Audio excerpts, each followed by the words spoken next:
Pasok sa mga paaralan at opisina ng gobyerno sa ilang bahagi ng Metro Manila, kanselado, at ang rescue operations na ikinasa sa mga apektadong lugar sa Metro Manila.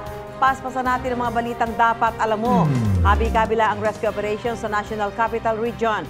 Sa Quezon City, na-rescue ng QCD RRMDO ang isang misis na nanganak sa kasagsagan ng ulan kanina. Patuloy ang rescue operations sa Santa Mesa sa Maynila.